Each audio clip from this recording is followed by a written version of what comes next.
Hello friends, आपल्या सर्वांचं मनपूर्वक स्वागत. आपण या यूट्यूब चॅनलला खूप असा रिस्पॉन्स दिला. 200 सबस्क्रायबर माझे पूर्ण झाले आहेत. त्याबद्दल आपल्या सर्वांचं मी मनपूर्वक इथं आभार मानतो.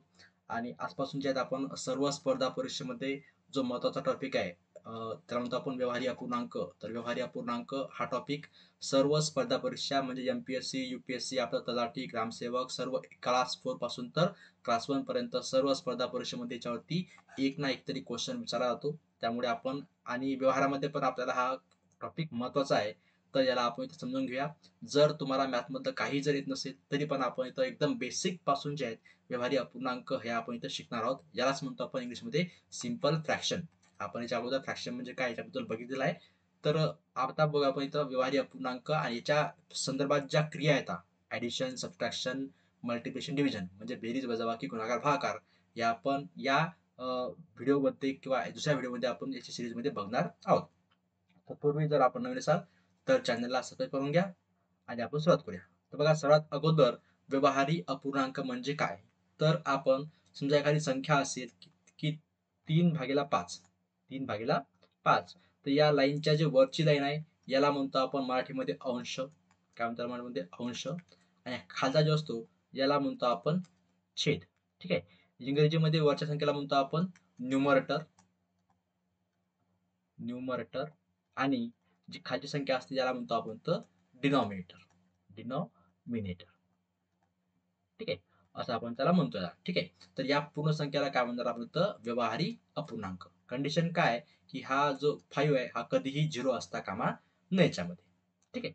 तर हा झाला नेमका आपला पुन्हा व्यवहारी अपूर्णांक म्हणजे काय. तर कंडिशन काय याच्यामध्ये की दिलेली कोणतीही संख्या a/b या टाइप मध्ये असली पाहिजे and that b is not equal to 0. हा b कधीही 0 असता कामा नये. तेव्हा आपण त्याला काय म्हणणार? व्यवहारी अपूर्णांकाचा अर्थ म्हणणार. ठीक आहे.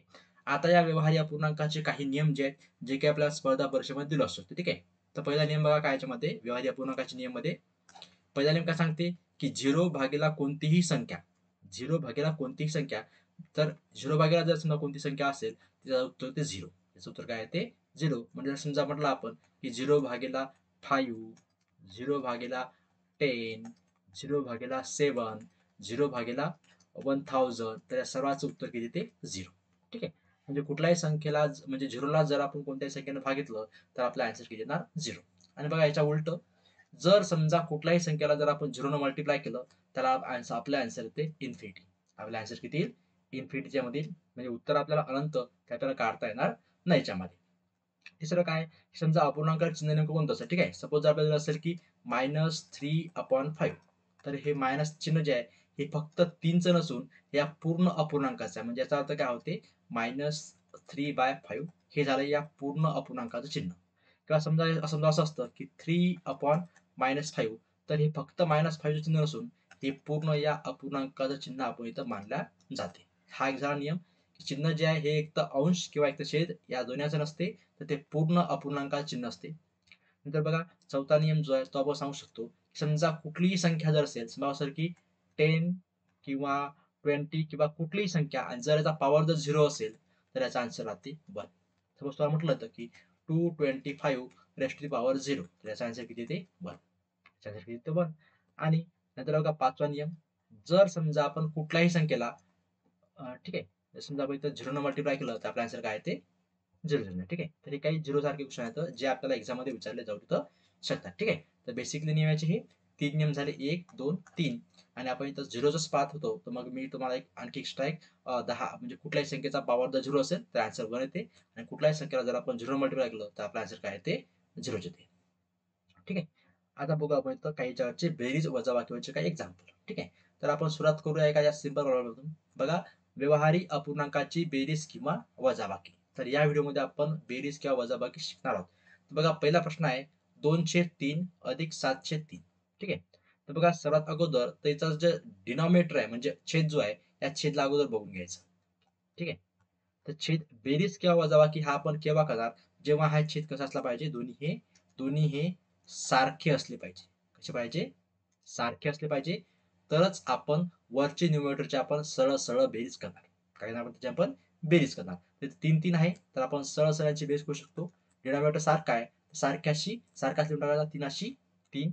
आपण कॉमर्स करून घेतला, वरती पहिल्याचा अंश आणि खाली 7 म्हणजे किती होते 2 आणि 7 9, 9 भागीला 3. तर आपण इथं तीनच्या पाड्यामध्ये 9 आहे, तर 3 एक 3, 3 त्रिक 9. आपलं उत्तर ते 3/1 म्हणजेच किती 3. म्हणजे कुठल्याही संख्येचा डिनॉमिनेटर हा एकच असतो. ठीक आहे. आता इथं काय डिनॉमिनेटर सारखा आहे, छेद सारखा आहे म्हणून. ठीक आहे. इथं पण काय बघा, छेद इथं 4 आहे, याचा पण 4 आहे, तर आपण सरळ सरळ वरती यांची बेरीज करू शकतो. 9 अधिक 13 भागीला 4. तर 9 आणि 13 किती होतात? 9 आणि 13 22. 22 भागीला 4. तर आपण याला 2 ने भाग देऊ शकतो. ठीक आहे. किंवा आपण याला असू शकतो 11 गुणिला 2. इथं 2 गुणिला 2. 2 2 का होतात कॅन्सल, म्हणजे किती 11 भागीला 2. ठीक आहे. तर हा झाला आपला अपूर्णांक 11 डिवाइडेड बाय 2.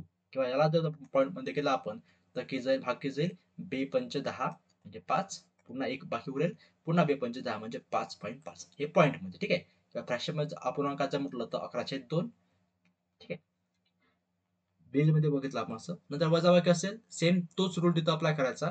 डिनॉमिनेटर चेक करायचा अगोदर सारखा आहे का, इथे पण सारखा आहे, इथे पण सारखा आहे. तर अगोदर आपण डिनॉमिनेटरशी डिनॉमिनेटर घ्यायचा आणि वरती मग जे असेल बेरीज किंवा वजाबाकी ते तिथं करून घ्यायचं. 12 - 7 किती होतात? 12 - 5 म्हणजे किती होतात?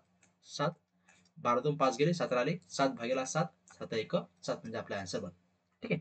सर्वात अगोदर आपण चेक करणार डिनॉमिनेटर सारखा आहे का, आणि मग वरची जर बेरीज असेल तर बेरीज करणार, वजाबाकी असेल तर वजाबाकी करणार. परंतु कधीही चुकून या खालच्या डिनॉमिनेटरची बेरीज करायची नाही. कधी कधी चुकून ते आपण घाई घाईमध्ये ते पण म्हणत होतं, जर की खाली पण 4 आणि 4 काय करतो, बेरीज करतो आणि खाली लिहितो. ठीक आहे. तर तसं करायचं नाही. आता याच्यावरती बघा सोपे सोपे प्रश्न कसे विचारले जातात. तर मी इथे एका चांगल्या पुस्तकाचा रेफरन्स घेतलाय आणि त्यातून काही एक्झाम्पल घेतले. ठीक आहे. आता बघा इथं काय दिलंय, बेरीज दिलाय 3/5 अधिक 2/9. तर इथं डिनॉमिनेटर किती आहे? 5 आहे. डिनॉमिनेटर इथं 9 आहे. तर अशा वेळेस जेव्हा हा डिनॉमिनेटर वेगवेगळा असतो, तेव्हा कसं सॉल्व्ह करायचं? तर तेव्हा काय करायचं आहे, पहिल्यांदा आपण इथं बघा, पर्यायाचा आपण छेदाचा गुणाकार, छेदाचा गुणाकार. ठीक आहे. पहिली स्टेप झाली आपली छेदाचा गुणाकार कुठं घ्यायचा? छेदस्थानी. कुठे घ्यायचा? छेदस्थानी छेदांचा गुणाकार. दुसरी स्टेप कोणती आहे तर तिरपा गुणाकार. काय? तिरपा गुणाकार. ठीक आहे. नंतर मग काय असेल, बेरीज किंवा वजाबाकी जे असेल ते करायचं. ठीक आहे. किंवा जेव्हा आपल्याला दोन संख्याची बेरीज किंवा वजाबाकी दिली असेल तेव्हा काय करायचं, दोन संख्येची जेव्हा वजाबाकी किंवा बेरीज असेल तेव्हा. आता बघा पहिली संख्या किती दिली आहे, किती? 3/5 अधिक 2/9 बरोबर किती? तर डिनॉमिनेटर 5 आहे, इथे 9 आहे, सारखा आहे का नाही? तर डिनॉमिनेटरचा डिनॉमिनेटर खाली गुणाकार करून घ्यायचा. 5 गुणिला 9 तिरपा गुणाकार. तिरपा म्हणजे किती? इथे 3 आहे, किती इथं? इथे 3 आहे, इथे 9 आहे. तर 3 आणि 9चा गुणाकार, 3 गुणिला 9 मधामधलं चिन्ह जे आहे ते प्लस असा गुणाकार. 5 गुणिला 2 तर किती उत्तर येईल? 9 3 9 27 अधिक 5 दोन्ही 10 भाग्याला किती? 5 9 45. तर किती होतील? 27 अधिक 10 37 आणि किती भाग्याला किती? 45. तर हे आपलं उत्तर इथं होईल याच्यामध्ये. आता याच्यामध्ये जे आहे 37 ही एक मूळ संख्या आहे आणि 45, तर याला आपण भाग, आणखी याला कोणताही एक याचा कॉमन फॅक्टर नाही, तर आपला आन्सर हे जाणार 37 भागीला 45. हे दोघांचं उत्तर इथं होईल याच्यामध्ये. याला एक दुसरी एक मेथड आहे, त्याला म्हणतो आपण त्याचा लसावी काढून करायचं. ठीक आहे. लसावी काढून आपण करू शकतो याला. तर जेव्हा आपण दोन पदापेक्षा जास्त असेल, ठीक आहे, म्हणजे समजतं की दोन संख्या येतात, दोन संख्यापेक्षा जेव्हा जास्त असेल, तिसरी संख्या असेल, तेव्हा आपण लसावी पद्धत अवलंबून करू कसं वापरायचं असते. सध्या आपण इथं हीच पद्धत करू, काय? तिरपा गुणाकार पद्धत. कोणती पद्धत आहे? तिरपा गुणाकार पद्धत. छेदाचा गुणाकार छेदस्थानी, नंतर तिरपा गुणाकार करून. ठीक आहे. दुसऱ्या याचं एक्झाम्पल बघूया. काय दिलं आहे? 5/12 - 8/3. ठीक आहे. तर यांचा आपण छेद सारखा आहे का? नाही तर नाही. तर आपण छेदाचा गुणाकार घेऊया. किती? 12 गुणिला 3 वरती तिरपा गुणाकार 5 गुणिला 3 मायनस चिन्ह मायनस 12 गुणिला 8 किती होईल त्याच्यामध्ये? 5 त्रिक 15 मायनस 12 8 96 भागेला किती? 12 त्रिक 36. तर किती होतील 15 मायनस 96, तर मायनस 96 मधून आपण मायनस करून टाकायचं. ठीक आहे, 96 मधून 15 मायनस करा, राहते ते 1, राहील 8, मायनस मोठ्या संख्येत चिन्ह किती झालं -81 अपॉन 36.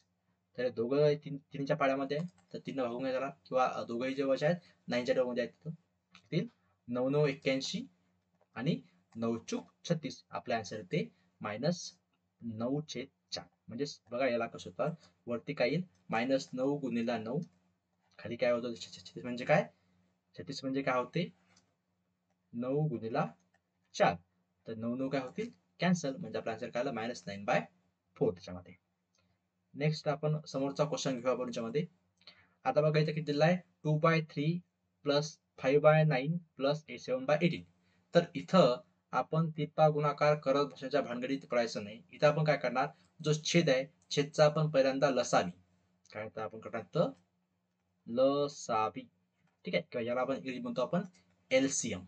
ठीक आहे, हा अगोदर शोधायचा. ठीक आहे, तर पहिल्या छेदस्थानी कोणत्या संख्या येतात 3 9 आणि 18. 3 9 आणि 18 याचा आपण लसावी कसं शोधणार. ठीक आहे, त्याला आपण संख्या लिहून घेतल्या अगोदर. ठीक आहे, तर बघा सर्व या तिन्ही संख्येला कोणत्या संख्येने भाग जाईल, तर अगोदर 3 भाग जाईल, 3 भाग देऊया, 3 1 3, 3 त्रिक 9, 3 सक 18. ठीक आहे, आता किती आलं तर 1 आलं, 3 आला 6. मग या कमीत कमी या 3 संख्येपैकी कमीत कमी 2 संख्येला तरी भाग गेला पाहिजे. तर पुन्हा कशा भाग जाईल, 3 भाग जाईल, 3 इथं घेऊया लेफ्ट साईडला, याला भाग जाईल का नाही, भाग जात असेल मग तशी ठेवायची 1, याला भाग जाईल का 3, 3 1 3 आणि 3 2 6. ठीक आहे, आता पुन्हा कोणत्या 2 संख्येला भाग जाते का, नाही जात, तर इथं आपण थांबून जायचं. ठीक आहे, आता इथं एलसीएम कसा काढतो आपण, एलसीएम म्हणजे असावी पूर्ण उभ्या संख्येचा गुणाकार. उभ्या संख्या कोणत्या आल्या इथं, उभ्या संख्या आल्या आपल्या ह्या. ठीक आहे, 3 गुणिला 3, 3 गुणिला 3 आणि आडव्या संख्या शेवटच्या, म्हणजे या एल टाईप मध्ये घ्यायचं. ठीक आहे, उभ्या आणि आडव्या, म्हणजे अशा उभ्या आल्या आणि अशा आडव्या. ठीक आहे, यांचा काय करायचा आहे गुणाकार करून घ्यायचा. ठीक आहे, उभ्या किती 3 3, आडव्या किती आहेत 1 गुणिला 1 गुणिला 2, म्हणजे किती होतात 3 3 9 9 1 9 9 1 9 9 2 18, म्हणजे आपला एलसीएम किती आलाय 18 आलाय. तर आपण या सर्व संख्यांच्या ठिकाणी खाली जो आहे तो आपण इथं 18 आणून घ्यायचा. म्हणजे पहिली गोष्ट आपलं काय करणार, आपण याचा छेद हा सारखा करून घेणार. इथं 3 आहे, इथे 9 आहे आणि इथं 18 आहे. तर सर्वात अगोदर आपण या तिघांचा काय काढला, लसावी काढला, आणि तो लसावी आपल्याला या सर्वांच्या ठिकाणी आणायचा आहे. जसं की समजा पहिली संख्या किती आहे 2/3. ठीक आहे, आपल्याला खाली इथं 18 आणायचं, किती आणायचं इथं 18 आणायचं. तर याला 3 ला आपल्याला कितीने गुणावं लागेल, 6 ने गुणावं लागेल. जर आपण खाली गुणलं तर वरती पण आपल्याला 6 ने गुणावं लागेल. ठीक आहे, प्लस 5/9, तर आपल्याला खाली इथं 18 आणायचं आहे, तर 2 न गुणावं लागेल, तर वरती पण 2 न गुणून घेऊया. प्लस 7, आणि इथं ऑलरेडी किती आहे 18 आहे, तर बघू आपण किती येते 12/18 प्लस 10/18 प्लस 7/18. आता जर आपण बघितलं तर सर्वांचा डिनॉमिनेटर कसा झाला, छेद हा कसा झाला 18 18 18. म्हणजे आपण इथं एलसीएमचा उपयोग कशासाठी केला, तर त्याला सर्वांचा डिनॉमिनेटर सारखा छेद सारखा करण्याकरता काढला आपण. आणि नंतर मग आपण न्यूमरेटर डिनॉमिनेटर मध्ये कुठल्याही एखाद्या कॉन्स्टंट संख्येनं मल्टिप्लाय करून गुणाकार करून आपण तो जो असणार लसावी तो तिथं आणला तिथं. आता छेद सारखा असल्यामुळे सरळ सरळ अंशाची बेरीज करायची, 12 अधिक 10 अधिक 7 भागीला 18, तर किती होतात 12 आणि 10 22, 22 आणि 7 29. म्हणजे आपलं उत्तर किती ते 29/18. आणि 29 मूळ संख्या आहे, म्हणून आपण या कुठल्याही संख्येला आपण त्या खाली भाग देऊ शकत नाही. म्हणजे आपलं आन्सर झालं 29/18 त्याच्यामध्ये. आपल्याला काही जर अडचण जात असेल लसावी फाईंड करण्याकरता तर प्लीज तशी कमेंट करा. आपण एखादं लेक्चर जे आहे स्पेशल लसावी कसा काढायचा त्याच्यावरती आपण तिथं घेऊ टाकूया. ठीक आहे, नेक्स्ट बघा क्वेश्चन आपण.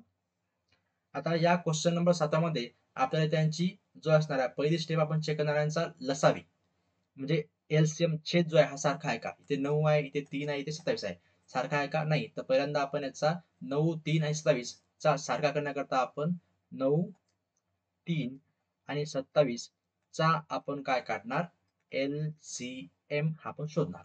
ठीक आहे, तर शोधायची पद्धत आपली 9, 3, 27, याला आपण भागूया अगोदर.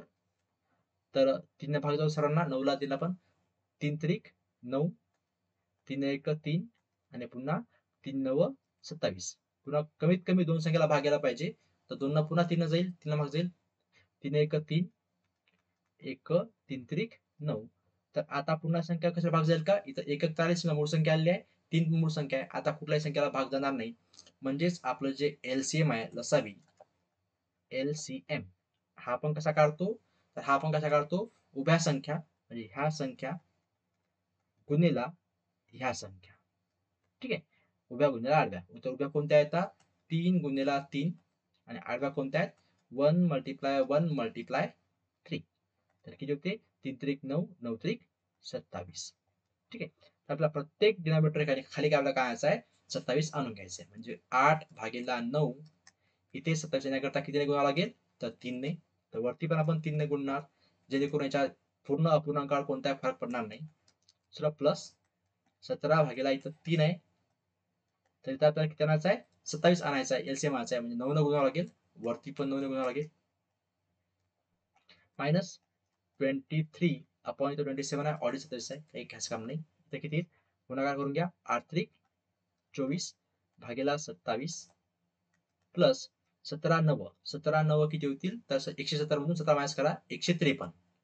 17 9 153 भागेला 9 त्रिक 27 मायनस 23 भागेला 27. तर इथं बेरीज आणि वजाबाकी आहे आणि डिनॉमिनेटर सर्वांचा सारखा आहे. ठीक आहे, तर डिनॉमिनेटरशी आपण डिनॉमिनेटर घेऊन टाकणार. जसं की खाली किती आलं? 27. आणि वरती आपलं जे काही ऍडिशन ते 24 अधिक 153 मायनस 23. तर अगोदर या दोघांची बेस करून घ्या. बदमाश रूल अप्लाय करतो आपण. ठीक आहे, अगोदर बेस होईल, नंतर वजाबाकी होईल. तर 24 अधिक 53, 24 अधिक 53 किती होतात? 100 म्हणजे 153 अधिक 24 100 किती? 24 आणि 77, 177 मायनस 23 भागेला किती? 27. तर किती येतं? 177 म्हणून 23 गेले 4. पुन्हा इथे किती येईल? तर 7 गेले 5 आणि इथे किती? 1. म्हणजे आपलं आन्सर किती आलं? ठीक आहे, किती येतं? 154 भागेला 27. तर याचा आपण जर डिवाइड समजा भाग जर कशामध्ये लागतं तर समजा म्हटलं आपण याचा 7 तर याला आपण डिवाइड करू शकतो का? याला तर खाली संख्या दोन भाग जे वरती जाणार नाही.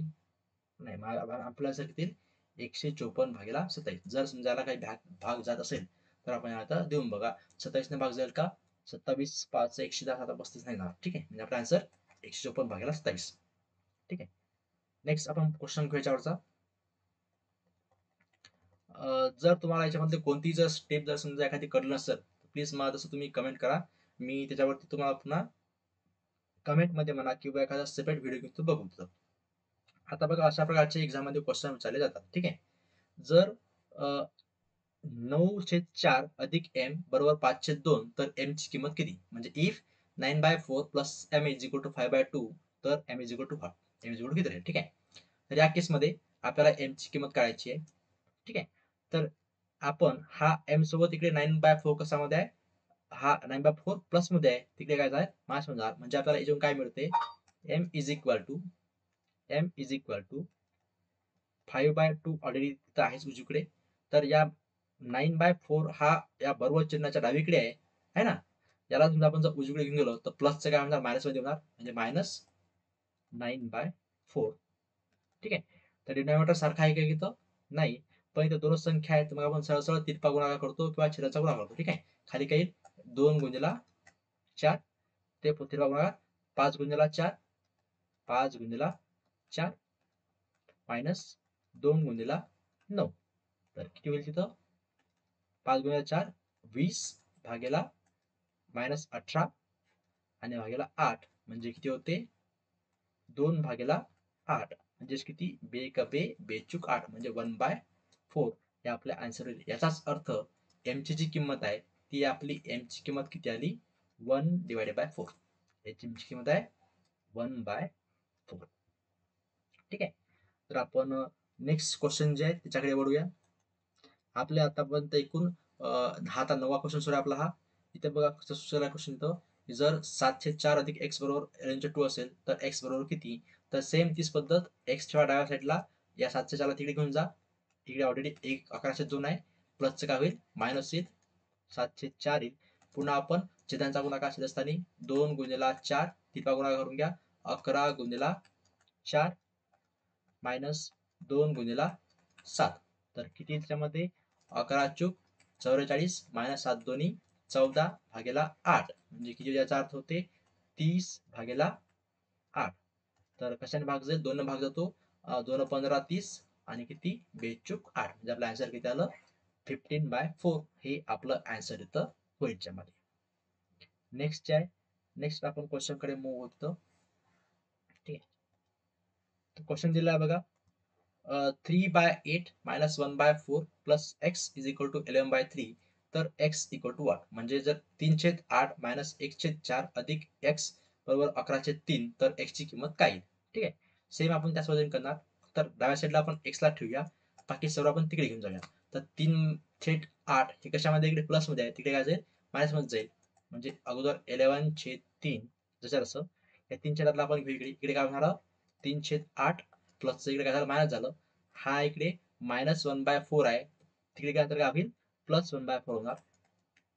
ठीक आहे, आता इथे विषय आला की त्या आपल्या संख्या झाला 1 2 आणि 3 झाल्या. ठीक आहे, तिन्हीपैकी अपूर्णांकाचे छेद सारखे आहेत का, नाही. तर पहिल्यांदा आपण काय करणार, 3 8 आणि 4 चा एलसीएम. ठीक आहे, आता बघा सुरुवातीला तुम्हाला ही थोडीशी आपण अशरफ करणार, परंतु नंतर ज्या याच्यामध्ये एक्झाम मध्ये आपल्याला हे ओरलीच आलं पाहिजे काढता एलसीएम. ठीक आहे, तर किती 3 8 4. ठीक आहे, आपल्याला कशाने भाग जाईल, पूर्ण संख्येला 4 ने भाग जाईल, 4 ने भाग द्या, 3 ला भाग जाणार नाही, कमी किंवा दोन संख्येला 4 2 8 4 1 4. तर आता कशाने भाग जाईल का, 3 ला 2 ला 1 ला सर्व मूळ संख्या आहेत, तिथे आपला एलसीएम संपला. एलसीएम किती येणार, उभी संख्या 4 गुणिला 3 आडवी संख्या 2 गुणिला 1 किती होतात 4 त्रिक 12 12 दुनी 24. तर आपल्याला सर्व संख्यांच्या खाली किती आणायचं आहे 24 आणायचं आहे. ठीक आहे, म्हणजे काय होते 11/3. इथे 24 आणण्याकरता किती गुणावं लागेल 8 ने गुणावं लागेल, तर वरती पण 8 ने मायनस 3 इथे 24 येण्याकरता किती गुणावं लागेल 3 ने गुणावं लागेल, वरती पण 3 ने, प्लस 1/4 इथे 24 किती गुणावं लागेल 6 ने गुणावं लागेल, वरती पण 6 ने. म्हणजे आपल्याला इथे किती मिळेल 11 गुणिला 8 88/24 मायनस इथे किती 9/24, इथे किती 6/24. ठीक आहे, तर सर्वांचा डिनॉमिनेटर मग खाली आता किती आलं 24 24 24 आलं, तर आपण डिनॉमिनेटर घेणार 24 आणि वरती 88 मायनस 9 प्लस 6. ठीक आहे, तर आपण पहिल्यांदा बेरीज करून घ्या, 88 आणि 6 किती होतात 94 मायनस 9 भागीला 24, आणि 94 मधून 24 जर मायनस केले तर आपल्याला येते 85/24. तर आपलं हे इथं उत्तर होईल 85/24, हे आपलं इथं उत्तर इथं येईल याच्यामध्ये. ठीक आहे, अशा पद्धतीने आपण इथं एकूण 10 क्वेश्चन इथं पाळले आहेत.